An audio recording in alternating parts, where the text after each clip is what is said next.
मध्य प्रदेश की राजधानी भोपाल आज से पूरी तरह से अनलॉक हो जाएगी। नई गाइडलाइंस के अनुसार अब भोपाल में सिर्फ रविवार को ही कोरोना कर्फ्यू लागू रहेगा, जबकि इससे पहले कोरोना कर्फ्यू शनिवार और रविवार को लागू रहता था। इसके अलावा हर शाम 8 बजे से सुबह 6 बजे तक नाइट कर्फ्यू लागू रहेगा। नए आदेश के तहत अब हेयर सैलून भी खोले जा सकेंगे, लेकिन एक वक्त में एक ही ग्राहक को बिठाने की अनुमति होगी। रेस्टोरेंट्स और भोजनालय खुलेंगे, लेकिन सिर्फ टेक होम या फिर होम डिलीवरी की इजाजत होगी। धार्मिक स्थलों में एक साथ 4 से ज्यादा लोग एंट्री नहीं कर पाएंगे। वहीं शादी समारोह में दूल्हा दुल्हन पक्ष के 10-10 लोग शामिल हो पाएंगे, तो अंतिम यात्रा में सिर्फ 10 लोगों को शामिल होने की इजाजत है। शराब दुकानें खुलेंगी, लेकिन cinema hall, swimming pool, mall, club, gym, picnic spot, पर्यटक स्थल अभी बंद रहेंगे। भोपाल के साथ ही आज से ग्वालियर की जनता को भी राहत मिलेगी। व्यापारियों की मांग और कम हुए संक्रमण के बाद अब हफ्ते में 6 दिन सभी बाजार खुलेंगे। रविवार को जनता कर्फ्यू लागू रहेगा। सोमवार से शनिवार तक सुबह 6 बजे से शाम 5 बजे तक दुकान खोलने की परमिशन रहेगी। वहीं हर दिन रात 10 से अगले दिन सुबह 6 बजे तक नाइट कर्फ्यू रहेगा। होटल, रेस्टोरेंट रात 9 बजे तक खुलेंगे, जिसमें 50% लोगों को खाना खिलाया जा सकेगा। शराब दुकानें सुबह 9 बजे से रात 10 बजे तक खुलेंगी। सभी पार्क केवल मॉर्निंग वॉक के लिए खुलेंगे। Gym, swimming pool, mall, cinema घर सभी फिलहाल बंद ही रहेंगे। रतलाम में भी अनलॉक प्रक्रिया के तहत आज से बाजार पूरी तरह से खुल जाएंगे। जिला आपदा प्रबंधन समिति की बैठक में ये फैसला लिया गया है। आज से बाजार पूरी तरह खुलेंगे। ऑड इवन की व्यवस्था समाप्त हो जाएगी। हालांकि शाम 6 बजते ही दुकानों को बंद करना होगा। विधायक चेतन कश्यप ने बताया कि पिछले हफ्ते हुई मीटिंग में एक हफ्ते के लिए ऑड इवन दुकानों को खोलने का फैसला हुआ था, जिसके बाद एक हफ्ते के पॉजिटिविटी रेट को देखते हुए पूरी तरह से बाजार खोलने का फैसला लिया गया। एमपी में कोरोना के नए केस लगातार कम हो रहे हैं। बीते 24 घंटे में सिर्फ 453 नए मरीज मिले हैं। इंदौर में 144, भोपाल में 104, जबलपुर में 39 नए लोगों में संक्रमण की पुष्टि। 10 जिले सिंगरौली, दतिया, टीकमगढ़, मंडला, गुना, हरदा, डिंडोरी, श्योपुर, अलीराजपुर, भिंड में एक भी नया मामला रिपोर्ट नहीं हुआ। प्रदेश में पॉजिटिविटी रेट 0.5%। 24 घंटे में 1329 मरीज स्वस्थ हुए। 36 मरीजों की मौत हुई। अभी प्रदेश में 7071 केस एक्टिव हैं। छत्तीसगढ़ में 24 घंटे में कोरोना के 954 नए मरीज मिले हैं। जशपुर में 68, सुकमा में 60, रायपुर में 56 नए लोगों में संक्रमण की पुष्टि। 24 घंटे में 1889 मरीज स्वस्थ हुए। 14 मरीजों की मौत हुई। अभी प्रदेश में 18,113 केस एक्टिव हैं। कोरोना की दर घटने के साथ ही शुरू हुए कंस्ट्रक्शन के काम। केंद्रीय कर्मचारियों ने वीडियो कॉन्फ्रेंसिंग के जरिए की लाइट हाउस प्रोजेक्ट की समीक्षा। पीएम आवास योजना के तहत किफायती दाम में बनाए जा रहे हैं फ्लैट्स। प्रदेश भर के सरकारी अस्पतालों और मेडिकल कॉलेजेस में स्वास्थ्य सेवाओं को संभालने वाली नर्सेज आज से चरणबद्ध आंदोलन करेंगी। आंदोलन के पहले फेज में प्रदेश भर की 25,000 नर्सेज आज से 3 दिनों तक काली पट्टी बांधकर काम करेंगी। इसके बाद दूसरे फेज में 14, 15, 16 और 17 जून को कार्यस्थल पर विरोध प्रदर्शन किया जाएगा। तीसरे फेज में 18, 19 और 21 जून को मरीजों से क्षमा याचन मांगेंगे। अगर सरकार ने मांगे नहीं मानी तो 5वें फेज में अनिश्चितकालीन अवकाश पर चले जाएंगे। छत्तीसगढ़ में बीजेपी और कांग्रेस एक दूसरे के खिलाफ हल्ला बोल की तैयारी में हैं। कांग्रेस नेता और कार्यकर्ता आज महंगाई के मुद्दे पर बीजेपी को घेरेंगे। कांग्रेस नेता आज रमन सिंह के बंगले पर जाकर उन्हें गुलाब का फूल देकर गांधीवादी तरीके से विरोध जाहिर करेंगे। कांग्रेस का आरोप है कि केंद्र सरकार की गलत नीतियों के कारण छत्तीसगढ़ समेत देश भर के लोगों पर महंगाई की मार पड़ रही है। वहीं 12 जून से बीजेपी कांग्रेस सरकार के खिलाफ अभियान चलाने की तैयारी में है। 12 से 17 जून तक बीजेपी के नेता भूपेश सरकार के 2.5 साल की असफलताओं को गिनवाएंगे। कोरोना संकट के बीच छत्तीसगढ़ के गोपालकों को आज बड़ी राहत मिलने जा रही है। सीएम भूपेश बघेल आज गोधन न्याय योजना के तहत राशि गोपालकों के खाते में ट्रांसफर करेंगे। सीएम भूपेश बघेल सुबह करीब 11:30 बजे ऑनलाइन कार्यक्रम में योजना के तहत गौठान समितियों और महिला स्वयं सहायता समूहों को 2 करोड़ 45 लाख रुपए की राशि देंगे। इसके अलावा गोबर बेचने वालों के खाते में भी 62,18,000 रुपए ट्रांसफर किए जाएंगे। छत्तीसगढ़ के सीएम भूपेश बघेल बीते 2 दिनों से 2 जिलों में विकास कार्यों का तोहफा दे रहे हैं और इसी क्रम में आज सीएम बघेल गरियाबंद और कबीरधाम जिले को सौगात देंगे। आज होने वाले आयोजन में सीएम बघेल 582 करोड़ रुपए के 1270 कार्यों का लोकार्पण और भूमि पूजन करेंगे। मुख्यमंत्री गरियाबंद में 176 करोड़ 94 लाख रुपए के 211 विकास कार्यों का लोकार्पण और 180 करोड़ 29 लाख रुपए की 305 योजनाओं का भूमि पूजन करेंगे। कबीरधाम में 98 करोड़ 73 लाख रुपए के 415 विकास कार्यों का लोकार्पण और 126 करोड़ 1 लाख रुपए की 339 योजनाओं का शिलान्यास करेंगे। छत्तीसगढ़ सरकार ने महासमुंद के लोगों को करोड़ों के विकास कार्यों के तोहफे दिए हैं। सीएम ने विकास कार्यों का ऑनलाइन लोकार्पण और भूमि पूजन किया है, तो वहीं मंत्री कवासी लखमा ने स्थानीय स्तर पर उद्घाटन और भूमि पूजन किया। इस दौरान 270 करोड़ रुपए के 258 विकास कार्यों का लोकार्पण और भूमि पूजन किया गया और इनमें से 221 करोड़ के 201 विकास कार्यों का भूमि पूजन और 49 करोड़ 78 लाख के 57 विकास कार्यों का लोकार्पण किया गया। लॉकडाउन की वजह से यात्री बसेस का कारोबार भी एकदम ठप पड़ा हुआ रहा। वहीं डीजल की बढ़ती कीमतों ने बस ऑपरेटर्स की कमर तोड़ दी है। ऐसे में मिनी बस ऑपरेटर संघ ने सीएम के नाम ज्ञापन सौंपकर 4 मांगे रखी हैं। बस ऑपरेटर्स ने बस किराया 40% बढ़ाने, दिसंबर 2021 तक का यात्री कर माफ करने और परिवहन से जुड़े कर्मचारियों को आर्थिक सहायता देने की मांग की है। जिला मिनी बस ऑपरेटर संघ ने कहा कि जब तक उनकी मांगों का निराकरण नहीं होता तब तक वह बस का संचालन नहीं करेंगे। शिवपुरी में मंत्री जी को दिखाने के बाद स्वास्थ्य विभाग ने नए बनाए गए वार्ड से सभी सुविधाएं हटवा ली। जगह जगह गंदगी भी देखी जा रही है। इस पूरे मामले में मुख्य चिकित्सा अधिकारी का कहना है कि धूल से बचाने के लिए ऑक्सीजन कंसंट्रेटर हटाए गए हैं। दरअसल 7 जून को जिले की विधायक और कैबिनेट मंत्री यशोधरा राजे सिंधिया ने जिला अस्पताल पहुंचकर 100 बेड के आइसोलेशन वार्ड का जायजा लिया था। उस वक्त वार्ड में 100 ऑक्सीजन कंसंट्रेटर भी लगाए गए, लेकिन उनके वापस जाते ही इस वार्ड की स्थिति खराब हो रही है। ऑक्सीजन कंसंट्रेटर तो हटा ही लिए गए हैं। गर्मियों में बोई जाने वाली खरीफ की फसलों के लिए एमएसपी बढ़ाने पर केंद्र सरकार ने मुहर लगा दी है। प्रधानमंत्री नरेंद्र मोदी की अध्यक्षता में हुई कैबिनेट की मीटिंग में फैसला लिया गया है। केंद्रीय कृषि मंत्री नरेंद्र सिंह तोमर ने बैठक के बाद कहा कि भविष्य में भी इसी तरह वृद्धि होती रहेगी। उन्होंने बताया कि खरीफ के लिए एमएसपी में औसत वृद्धि 50% से ऊपर है। धान पर एमएसपी 1868 से 72 रुपए बढ़ाकर 1940 रुपए कर दी गई है, जबकि अरहर की दाल की एमएसपी 62% तक बढ़ाई गई। उड़द दाल पर 64% की बढ़ोतरी हुई। बाजरा की एमएसपी भी 2150 से 100 रुपए बढ़ाकर 2250 रुपए की गई। इसके साथ ही ज्वार, रागी और कपास की एमएसपी भी बढ़ा दी गई है। केंद्र सरकार ने आज खरीफ फसलों पर न्यूनतम समर्थन मूल्य बढ़ाए जाने का फैसला लिया।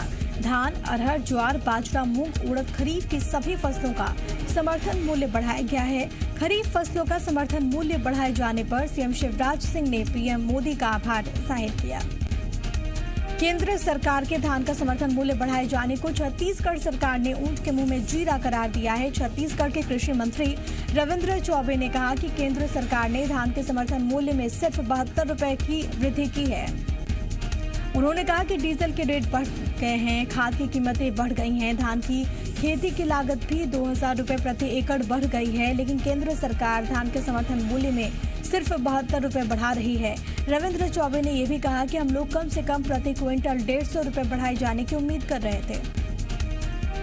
सिलगेर में गोलीकांड को लेकर चल रहा आंदोलन भले ही खत्म हो रहा है, लेकिन सुकमा में विरोध प्रदर्शन जारी रहेगा। आंदोलन का नेतृत्व कर रहे नेताओं ने तरेम में जुटी भीड़ के सामने कहा कि सिलगेर में वो अपना प्रदर्शन खत्म कर रहे हैं। प्रदर्शनकारियों के साथ पहुंचे सामाजिक कार्यकर्ताओं ने कहा कि महामारी की वजह से वो आंदोलन खत्म कर रहे हैं, लेकिन सुकमा में प्रदर्शन जारी रहेगा। वहीं ग्रामीणों ने प्रशासन के साथ मीटिंग के बाद सड़क निर्माण और सुरक्षा बलों के नए कैंप को रोकने की मांग दोहराई। 10,000 कोविशील्ड वैक्सीन की बुकिंग के मामले में अब जबलपुर स्वास्थ्य विभाग ने हाथ खड़े कर दिए हैं। अधिकारियों का कहना है कि अब इस पूरे मामले में उनके पर कुछ नहीं किया जा सकता है। वैक्सीन और संबंधित अस्पताल के बारे में अब सिर्फ सीरम इंस्टीट्यूट ही जानकारी दे सकता है। बता दें कि जबलपुर के मैक्स हेल्थ केयर हॉस्पिटल के नाम से सीरम इंस्टीट्यूट में 10,000 कोविशील्ड वैक्सीन का ऑर्डर दिया गया था, लेकिन जब इस अस्पताल के संबंध में जानकारी जुटाई गई तो स्वास्थ्य विभाग को मैक्स केयर हेल्थ नाम का कोई अस्पताल शहर में नहीं मिला। टीकाकरण अधिकारी ने अस्पताल न होने की जानकारी शासन को भेज दी। जबलपुर में सीरम इंस्टीट्यूट से 10,000 वैक्सीन ऑर्डर के मामले में सियासत भी तेज हो गई है। कांग्रेस के मीडिया विभाग के उपाध्यक्ष भूपेंद्र गुप्ता ने आरोप लगाया कि एमपी में हर रोज नए नए माफिया पैदा हो रहे हैं। पूरे मामले में उन्होंने सवाल खड़े करते हुए पूछा कि जबलपुर में मैक्स हेल्थ केयर इंस्टीट्यूट के नाम से 10,000 कोविशील्ड वैक्सीन का आदेश सीरम इंस्टीट्यूट को कैसे मिला, किसने ये आदेश दिया, फर्जी हॉस्पिटल्स के नाम पर कैसे हो रहा है वैक्सीन का आवंटन। उन्होंने कहा कि सवालों के घेरे में आने के बाद भी प्रदेश सरकार चुप बैठी हुई है। एनटीसीए की चेतावनी के बाद पन्ना टाइगर रिजर्व अलर्ट हो गया है। कोरोना संक्रमण को लेकर बाघों की क्लोज निगरानी हो रही है। अनलॉक के साथ ही 1 जून से पन्ना टाइगर रिजर्व को खोल दिया गया है और बड़ी संख्या में पर्यटक पहुंच रहे हैं। कोविड गाइडलाइंस का कड़ाई से पालन भी हो रहा है। एनटीसीए राज्यों को निर्देश जारी करके बाघों की क्लोज मॉनिटरिंग के निर्देश दे चुका है, जिसके बाद प्रदेश के वन विभाग ने पन्ना समेत सभी नेशनल पार्क, टाइगर रिजर्व और चिड़ियाघरों को निर्देश जारी किया। आपको बताते चले कि चिड़ियाघर में शेर में कोरोना संक्रमण का केस पहले डिटेक्ट हो चुका है। राजगढ़ के कालीपीठ इलाके में अवैध शराब का कारोबार करने वालों ने 2 पुलिसकर्मियों को जमकर पीट दिया। जानकारी यह है कि सूचना के बाद हेड कांस्टेबल MS चौहान और सिविल ड्रेस में कांस्टेबल देवा मौर्य धनवास कला गांव पहुंचे, लेकिन आरोपियों ने पुलिस को देखकर हमला कर दिया। इस दौरान गांव के किसी शख्स ने पुलिस की पिटाई का वीडियो बनाकर सोशल मीडिया पर वायरल कर दिया। फिलहाल पुलिस ने आरोपियों के खिलाफ केस दर्ज कर लिया है, तलाश जारी है। इंदौर क्राइम ब्रांच पुलिस ने नकली नोट बनाने वाले गिरोह का पर्दाफाश किया है। गिरोह के एक सदस्य को गिरफ्तार करते हुए 2,53,000 रुपए के नकली नोट बरामद किए गए हैं। एक प्रिंटर समेत नकली नोट बनाने के अन्य सामान भी मिले। मुखबिर को सूचना मिली थी कि आजाद नगर के मूसाखेड़ी के रहने वाले राजा रतन 2,500 और 100 रुपए के नकली नोट ग्रामीण इलाकों में खपा रहा है और इसके बाद आरोपी को गिरफ्तार कर लिया गया। आरोपी पर पहले से कई आपराधिक रिकॉर्ड दर्ज है।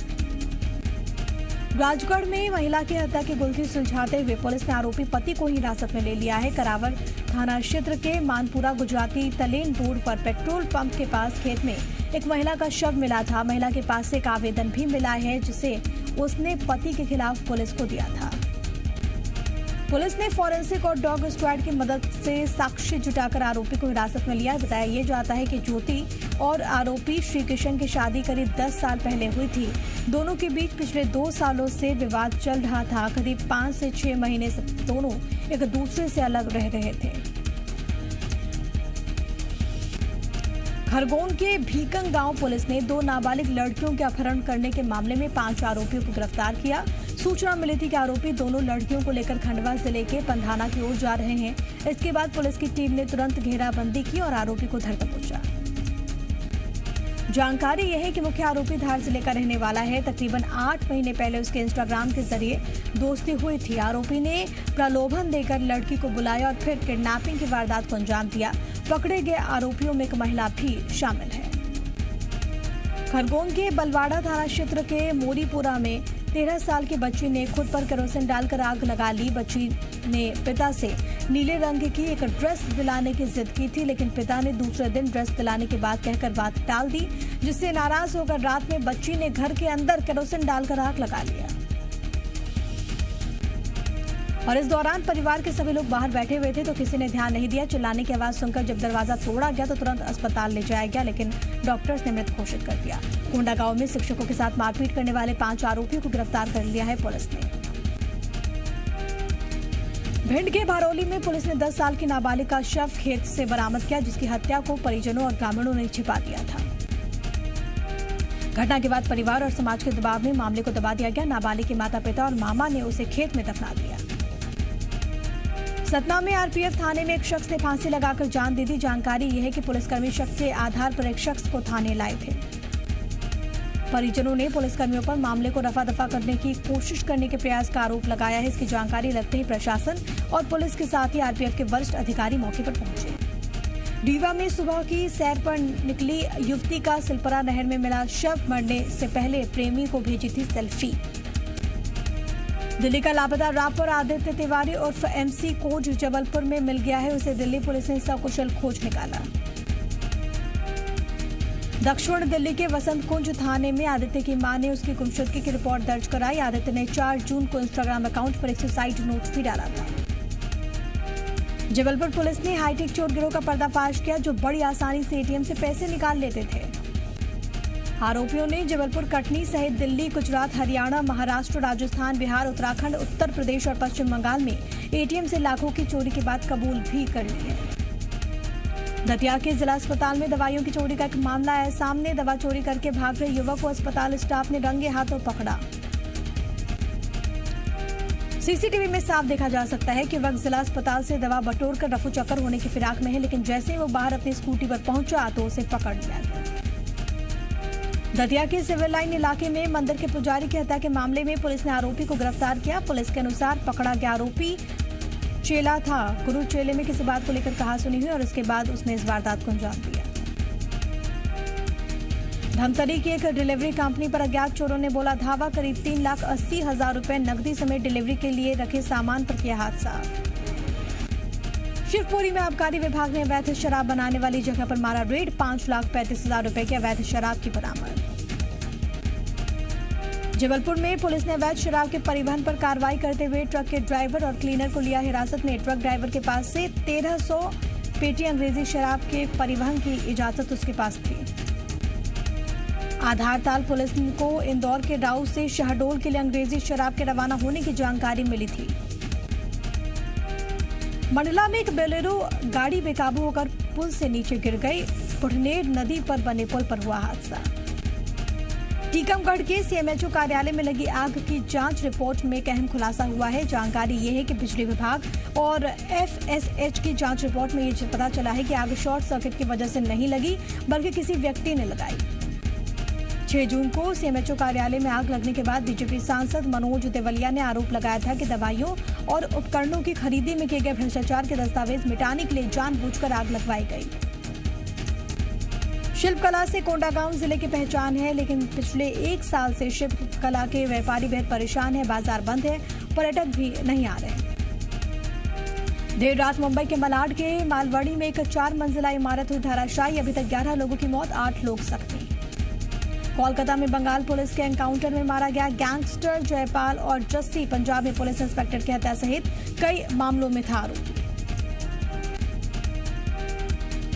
कोरोना इलाज पर स्वास्थ्य मंत्रालय की नई गाइडलाइंस जारी। कोरोना संक्रमित बच्चों को रेमडेसिविर नहीं देने के निर्देश। ब्रिटेन में फिर से कोरोना से बिगड़े हालात। 26 फरवरी के बाद पहली बार एक दिन में सबसे ज्यादा केस। पति से अलगाव की खबरों पर टीएमसी सांसद नुसरत जहां का बयान। टर्की के कानून के अनुसार हुई शादी भारत में वैध नहीं। छत्तीसगढ़ में अगले 2 दिनों में मानसून के सक्रिय होने की संभावना। मौसम विभाग की माने तो 11 और 12 जून को प्रदेश के कई जिलों में भारी बारिश का अनुमान। मुंबई में बुधवार को भारी बारिश से कई इलाकों में भरा पानी। मौसम विभाग ने अगले 48 घंटे के लिए जारी किया ऑरेंज अलर्ट। आज लगने वाला है साल का पहला सूर्य ग्रहण। भारत में पूरी तरह नजर नहीं आएगा।